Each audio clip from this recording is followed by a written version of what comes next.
छत्तीसगढ़ के कैबिनेट मंत्री व धमतरी प्रभारी टेनकराम वर्मा सोमवार को धमतरी दौरे पर रहे, जहां पर उन्होंने विभिन्न आयोजनों में शिरकत की। राज्य सरकार द्वारा रजिस्ट्री के नए नियमों और संपत्तियों के पंजीयन में शुरू किए गए 10 क्रांतिकारी परिवर्तनों पर कलेक्ट्रेट सभाकक्ष में महत्वपूर्ण कार्यशाला का आयोजन किया गया। इस कार्यशाला में खुद राजस्व मंत्री टेनकराम वर्मा ने नई सुविधाओं और तकनीकों के बारे में जानकारी दी। राजस्व मंत्री ने कहा कि जमीना की रजिस्ट्री के लिए नए नियम समय की जरूरत के हिसाब से आमजनों की सुविधा के लिए बनाए गए हैं। रजिस्ट्री के नए नियमों से फर्जीवाड़े में रोक लगेगी, बंधक जमीनें नहीं बिक पाएंगी और कोई भी दूसरा आदमी किसी और की जगह पर खड़े होकर जमीनों की रजिस्ट्री नहीं करा सकेगा।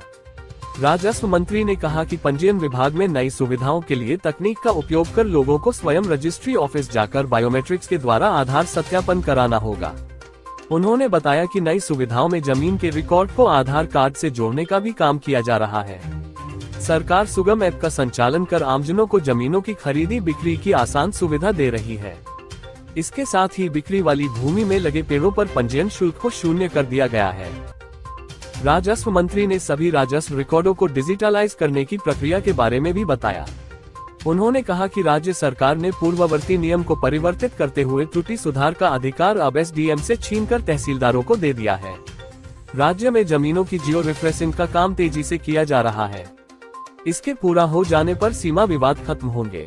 उन्होंने ये भी बताया कि राजस्व पखवाड़ों का आयोजन कर राज्य में राजस्व संबंधी प्रकरणों का तेजी से निपटारा किया जा रहा है। अब राज्य या केंद्र सरकार की किसी भी परियोजना के लिए भूमि अधिग्रहण के मामले पर कड़े नियम बनाए जा रहे हैं। परियोजना के प्रस्तावित होने के समय से ही उस क्षेत्र में जमीनों खरीदी बिक्री, सीमांकन, बटांकन सभी पर रोक लगा दी जाएगी। पंजीयन विभाग ने आम जनता की सुविधा और दस्तावेजों की सुरक्षा के लिए सॉफ्टवेयर में 10 नई सुविधाएं शुरू भी की हैं। इनमें फर्जी रजिस्ट्री रोकने के लिए आधार सत्यापन सुविधा से क्रेता विक्रेता की पहचान सीधे आधार नंबर और बायोमेट्रिक के माध्यम से की जाएगी, जिससे फर्जी रजिस्ट्री की घटनाओं पर प्रभावी नियंत्रण संभव होगा। रजिस्ट्री खोज एवं डाउनलोड सुविधा से खसरा नंबर दर्ज कर संपत्ति की पूर्व रजिस्ट्री की जानकारी देखी जा सकती है और रजिस्ट्री दस्तावेज डाउनलोड किए जा सकते हैं। इससे क्रेताओं को विवादित या बंधक जमीन की जानकारी पहले ही प्राप्त हो जाएगी। ऑनलाइन भारमुक्त प्रमाण पत्र सुविधा से संपत्ति पर ऋण, बंधक या पूर्व विक्रय की स्थिति अब ऑनलाइन भारमुक्त प्रमाण पत्र के माध्यम से आसानी से ज्ञात की जा सकती है। कई शासकीय कार्यों एवं बैंक से लोन प्राप्त करने के लिए यह प्रमाण पत्र अनिवार्य होता है। स्टाम्प एवं रजिस्ट्री शुल्कों को कैशलेस भुगतान से अब स्टाम्प शुल्क और पंजीयन शुल्क का एक साथ UPI, debit card, net banking आदि से कैशलेस रूप से भुगतान किया जा सकता है। पहले दोनों का भुगतान अलग अलग स्थान पर नकदी में किया जाता था। रजिस्ट्री के लिए स्लॉट बुकिंग, दस्तावेज की स्थिति, पंजीयन पूर्ण होने की सूचना एवं रजिस्ट्री की प्रति व्हाट्सएप के माध्यम से स्वतः प्राप्त होगी। साथ ही व्हाट्सएप के माध्यम से रजिस्ट्री से संबंधित शिकायतें एवं फीडबैक भी दिया जा सकेगा। डिजिलॉकर सेवाएं पंजीकृत दस्तावेज अब डिजिलॉकर में डिजिटल रूप में संरक्षित रहेंगे, जिन्हें आवश्यकतानुसार कभी भी डाउनलोड किया जा सकेगा। पक्षकार अपने रजिस्ट्री दस्तावेज अब स्वयं ही बना सकेंगे। इसके लिए उन्हें डिजिडॉक सेवा पर जानकारी भरना होगा। जानकारी भरने के पश्चात रजिस्ट्री दस्तावेज स्वतः जनरेट होगा एवं उपपंजीयक को डिजिटल रूप में प्रस्तुत किया जाएगा। इसके साथ ही डिजिडॉक सेवा के माध्यम से किरायानामा, शपथ पत्र, अनुबंध जैसे गैर पंजीकृत दस्तावेज अब घर बैठे डिजिटल स्टाम्प के साथ ऑनलाइन तैयार किए जा सकते हैं। अब पक्षकारों को घर बैठे रजिस्ट्री की सुविधा भी मिलनी शुरू हो गई है। दस्तावेज निर्माण, स्टाम्प भुगतान और रजिस्ट्री प्रक्रिया अब पूरी तरह ऑनलाइन होकर घर से ही पूर्ण की जा सकती है। अभी ये सेवा 10 प्रकार के दस्तावेजों जैसे रेंट एग्रीमेंट, मोर्गेज डीड आदि में शुरू की गई है। होम विजिट के माध्यम से पंजीयन कराए जाने की सुविधा तथा तत्काल अपॉइंटमेंट सहित पारिवारिक दान, हक आदि में पंजीयन फीस मात्र 500 रुपए लिए जाने का प्रावधान है। रजिस्ट्री के साथ स्वतः नामांतरण भी हो जाएगा। रजिस्ट्री प्रक्रिया पूर्ण होते ही संबंधित क्रेता का नाम राजस्व रिकॉर्ड में स्वतः दर्ज हो जाएगा। इसके लिए अलग से नामांतरण आवेदन, शुल्क या लंबी प्रतीक्षा की आवश्यकता नहीं होगी, जिससे नागरिकों के समय, प्रयास और खर्च तीनों की बचत होगी। रजिस्ट्री के नए नियमों से ये फायदे होंगे। क्रेता विक्रेता की पहचान सीधे आधार नंबर और बायोमेट्रिक के माध्यम से की जाएगी, जिससे फर्जी रजिस्ट्री पर प्रभावी नियंत्रण संभव होगा। खसरा नंबर दर्ज कर पूर्व रजिस्ट्री की जानकारी देखी जा सकती है और दस्तावेज डाउनलोड किए जा सकते हैं। इससे विवादित या बंधक जमीन की जानकारी पहले ही प्राप्त हो जाएगी।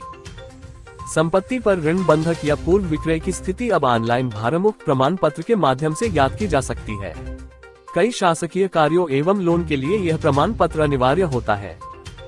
स्टाम्प शुल्क और पंजीयन शुल्क का एक साथ UPI, debit card, net banking आदि से कैशलेस रूप से भुगतान किया जा सकता है। पहले दोनों का भुगतान अलग अलग स्थान पर नकदी में किया जाता था। रजिस्ट्री के लिए स्लॉट बुकिंग, दस्तावेज की स्थिति, पंजीयन पूर्ण होने की सूचना एवं रजिस्ट्री की प्रति व्हाट्सएप के माध्यम से स्वतः प्राप्त होगी। बदलाव आए हैं उनके साथ साथ हमारे माननीय मुख्यमंत्री विष्णुदेव साय जी की हमेशा चिंता रहता है कि हम छत्तीसगढ़ वासियों को क्या सहूलियतें हम दे सकते हैं, क्या उनकी सेवा कर सकते हैं। भू राजस्व में बहुत सारी जटिलताएं हैं जिसके कारण किसानों को कार्यालय का चक्कर काटना पड़ता है। तो हमारे माननीय मुख्यमंत्री जी ने नया तकनीक का प्रयोग करते हुए एक नया पहल किए हैं। अब जो रजिस्ट्री होगी, रजिस्ट्री के साथ स्वतः नामांतरण हो जाएगा। 10 बड़े इसमें क्रांतिकारी परिवर्तन हुए हैं। मैं बताना चाहूँगा कि पहले जब रजिस्ट्री होता था तो नामांतरण के लिए 2 महीना 4 महीना उसमें चक्कर काटना पड़ता था, उनका समय, शक्ति, धन सब लगता था। लेकिन अब जो रजिस्ट्री होगी, रजिस्ट्री के साथ तुरंत उसमें नामांतरण हो जाएगा। और हमारे माननीय मुख्यमंत्री जी ने राजस्व प्रकरणों के निपटारा के लिए राजस्व विभाग में जो धांधलियाँ होती थी, भ्रष्टाचार होता था, उनको भी खत्म करने के लिए कई नए नियम, उसमें कई नए प्रावधान लाए हैं। लोक सेवा गारंटी अधिनियम में लाए हैं। एक समय निर्धारित किए कि समय सीमा में कौन कौन सा काम होना चाहिए, चाहे वो त्रुटि सुधार का मामला हो, सीमांकन का हो, बटांकन का हो।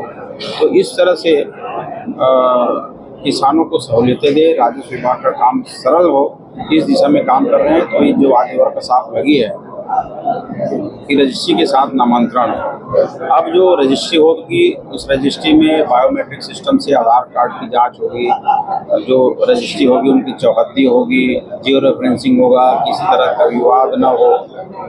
और मेन ये कि सब ऑटोमेटिक ऑनलाइन होगी। अब पेपर्स भी कम हो जाएंगे, कैशलेस रहेगा। बहुत सा बदलाव है और इसके लिए हमारे ओपी चौधरी जी को बधाई देता हूँ, हमारे वित्त मंत्री के ऊपरी को, जिन्होंने पूरे इस योजना को सफल बनाने के लिए पूरा समय दिया और पूरा इसमें काम किया।